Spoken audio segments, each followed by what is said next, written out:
can be addressed. In the fall time, you can start preparing your beds, raising beds, complete your end walls, and put the cover on.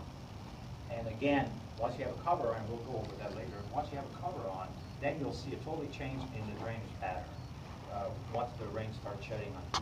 So rather than any drainage puts you in a better position to have a highly functional system and without minimal issues relative to wetness and so forth. Late fall, once you have your cover, it's a good time to, as the season winds down, it's a good time to erect your trellis, put your irrigation, and then put your landscape fabric if that's the route you choose. And then early spring, as early as now, if you want the next following, you can put your plants in the ground. So you would have a fairly decent crop. I mean, you can do this all within 3 months of time from April or March, April, and put your plants in May. That's possible, but it all depends on the available labor you have to work with. So, and again, this would be the ideal situation. Site planning. So what we'll be covering on aspect of what we're covering will be location, which is the most critical aspect in deciding where to put your high tunnel. Because there will be things that if you don't take care of initially, it will be there with you forever, whether it's probably mostly drainage issue. Orientation. A lot of research on that suggests that high tunnel should be positioned in some aspects, and we'll cover that. Slope issue, drainage went up, as I said in the soil test. Spacing. This, by the way, 95% of all pictures you see there, I'll try to make this look pretty so that you really have a sense that this is real life, this is our operation. So these are not pictures that we draw, we pull from other websites, and so it gives you a good idea for what we do. When we first put the high tunnel, the first one in 2010, if somebody had told me we would have had a third one, I would have said no way. I mean, it was not in our plans. But if I had known that, one particular issue that we had is HT1 being high tunnel number 1. That's the first one we put. Then we added the second one, HT2. And if I had a little more foresight in the spacing of it, we would have been able to have enough space in between what says F1 to put a third one of the same size at 30 by 96. But short-sighted in terms of spacing, and now we can put another one, but it would be a 20-foot. So when you're deciding on the location of it, try to think down the road. I mean, maybe you don't have any inspiration for the second one, but pretend that you will, and so adjust accordingly. And of course, you want to take into account access to water, electricity, if you use a two-layer with a blower, and vehicle access. So I think I really did not put much thought into the first one. I just put it there thinking it was a good spot, but with limited consideration on spacing. So that's something you really would consider. Orientation.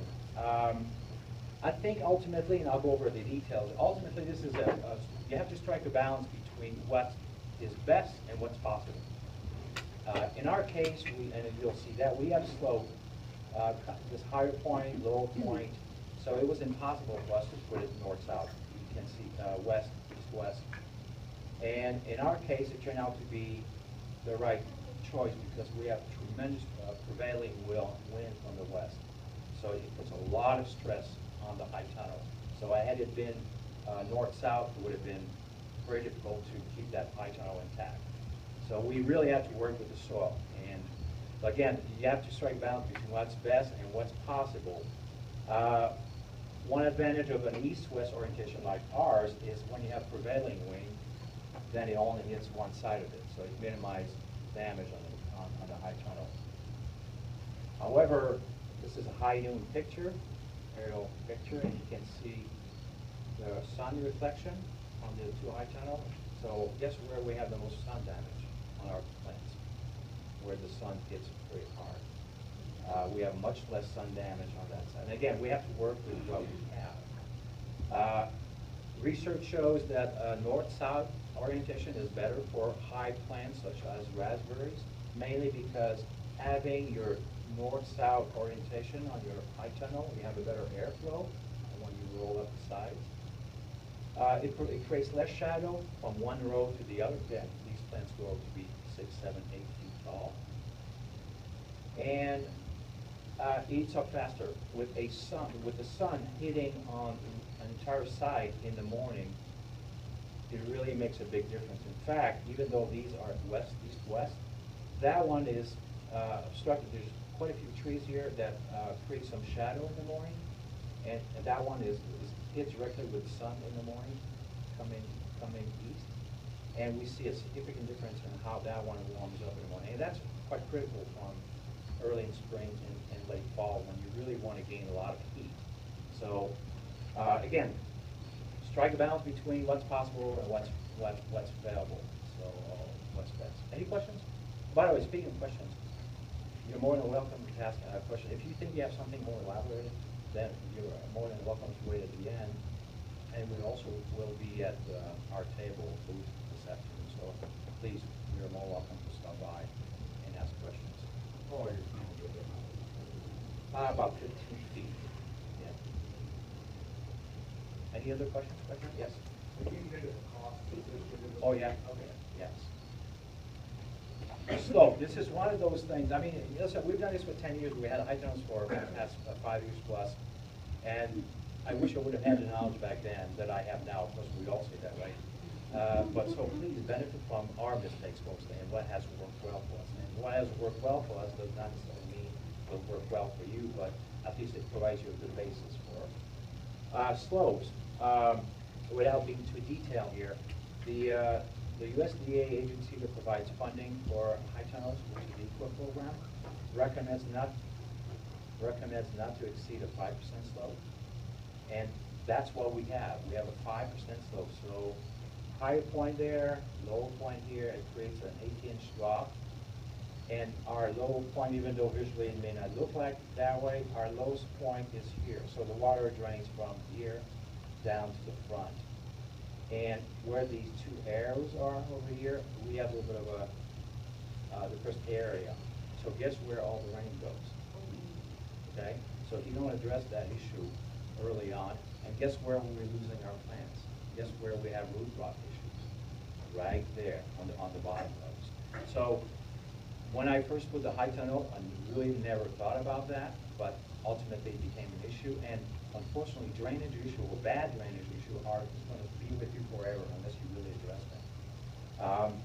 Anything more than a 5%, anything more than 18, 22 feet drop really creates some issue in terms of leveling.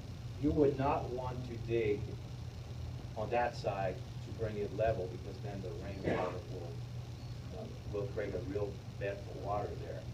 And so you probably would have to raise this side. But no, starting to raise something that's 2 feet and leveling that's a lot of work. So consider the slope. Question, comment? Drainage. Okay, here we go. The first high tunnel I just showed you. Here's the second one. And you can see the line, the arrow that shows the drop. And here's a little quiz for you. Now, so once you have the cover, how many gallons of water that type of high tunnel will shed with half an inch of rain? A lot. Well, yeah. Can you be a little bit more specific? Come on, give me some guess. 500 gallons. Sorry? 1,000 gallons. 1,000 gallons. Anybody else? That sounds high. 500. I'm sorry, 500 gallons? Any guess? $1. Above 1,000? 900 gallons. That's something I did not know. So think about this, okay? Envision this your land where you're thinking about putting 2 high tunnels. Oh, Daniel. So we have, and basically 900 gallons, 450 on each side, okay? So these are 45-gallon barrels. So basically with 1/2 an inch of rain, we're seeing 450 gallons shedding on one side, 450 on the other side, and knowing already now that we have a slope, and then we have another 450 gallons shedding there, and the other one sheds down. So that's roughly almost 1,500 gallons of water with 1/2 an inch of rain. So guess where we have root rot issue again? Right there. Does this rain sheds here? That one finds its way down, and this sheds over here. And that's exactly the first few rows. That's where we have root rot issues. So Now, last June, when we got like 15 inches of rain over 5 weeks, you had a pond. The pond you Well, always we have wanted. drainage.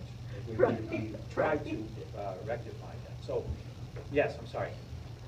One way to be able to fix that would be just moving your plants further away from like the edge of the green house or the. It's already 4 feet away, but you cannot escape rain. You cannot escape drainage. You cannot escape it. It's there if you don't fix it on the outside.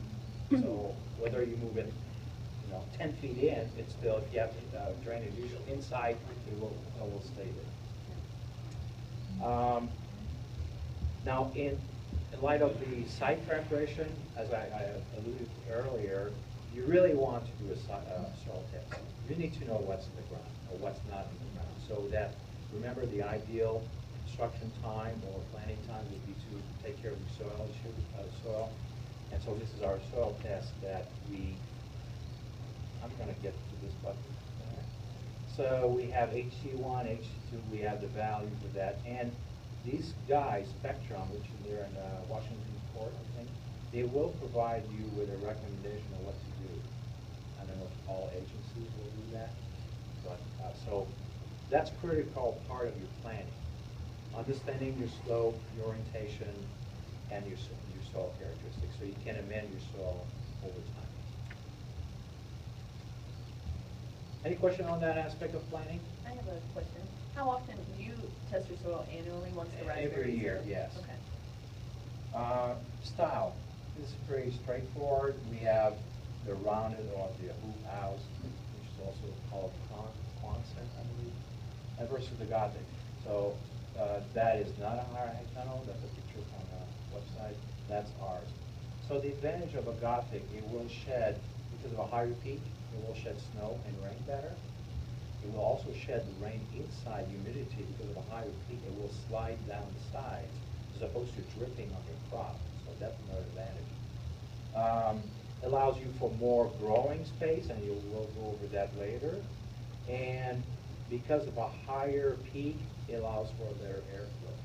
Now, this costs maybe $1,000 more, $1,500 more than the comparable round one, but hey, we built 3 of those, and we're happy with it, so it's working good for us. But I think considering you can add height to a rounded one, but this really works well. It really works well. Construction tips. What we have done from the get-go, because again, growing berries, we're talking about needing height. It's not like growing carrots or lettuce, which is not as critical. And so what we've done is we've added 1 foot on the side post. These are typically 6 feet, then 30 inches to the ground. So we've added to a 7-foot post, which ultimately costs maybe $150 to $175 for the added cost, but it's really, really, really worth it. And then your openings, your roll-up sides with an initial 1 foot allow for better air ventilation. So all benefits. Now you may ask, why should I really do this? Besides what I was explaining, I think this will give you an idea. So this is the side. This is yours truly. What is that? 7 feet. This is Alyssa over there, and you can see the height. So imagine if you have 1 foot less, and you have a rounded one.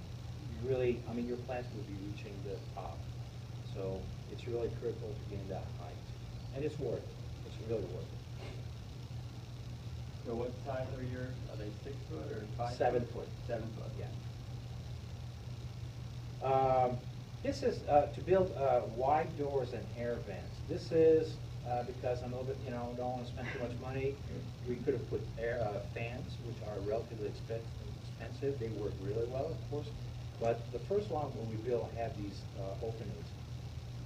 And it really helps with airflow. And you can control, particularly if you open up the top one without, like early spring, it really just helps the air circulate better. And if you do both on each side, or if you do those on both sides, it really helps with airflow. Again, preventing wind coming from the back, so there's a little bit more of a wall there as opposed to high tunnel being north-south. So it really helps with airflow. It's really relatively inexpensive. I think $50 per door.